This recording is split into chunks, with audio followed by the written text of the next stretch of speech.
ક્યારેય નહોતું વિચાર્યું હું આવું કરીશ. મતલબ છેલ્લા 6 દિવસથી સતત ઘરની બહાર ફરું છું ને આજ છે 7મો દિવસ.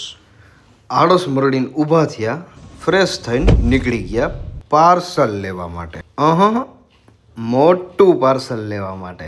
એ પછી દુકાને પહોંચી ગયા.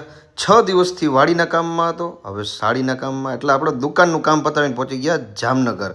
જામનગરનું કંઈના સીડીયું ક્યાં ચડવા માંડ્યા તમને એમ થતું હોય છે ને. પણ ભાઈ ઘણા દિવસ પછી ઘરે આવું છું તો છોકરાઓ માટે એમ થયું કંઈક લેતો આવું. એટલે આપણે પહોંચી ગયા કોટકમાં. તો જામનગર દુકાનનું ફટાફટ કામ પતાવીને હવે નીકળી ગયા આપણે ઘરે જવા માટે. ઘણું મુશ્કેલ હોય છે યાર પુરુષ બનવું હોય. વિચાર કરો, જેમના માટે મહેનત કરો છો એમનાથી દૂર રહેવું પડે છે. કેટલું પ્રેમ હોય નહીં બાળકોને. અવાજ સાંભળીને એને ખબર પડી કે પપ્પા જ આવ્યા છે. જોઈ લ્યો.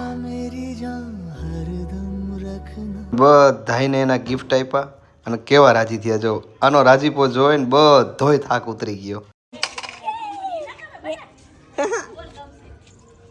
છોકરાઓને ગિફ્ટ જોઈને મમ્મી કહે મારું ગિફ્ટ તારા માટે કંઈક લઈ આવ્યો છું.